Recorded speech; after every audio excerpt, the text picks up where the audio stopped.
చునేల ఆషాఢమాస ఋతుపవనహేళ అది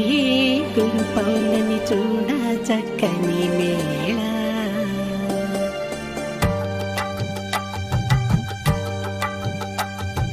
సింహాద్రి అప్పన్నకి దివ్య తేజోమూర్తికి శిరసానమామి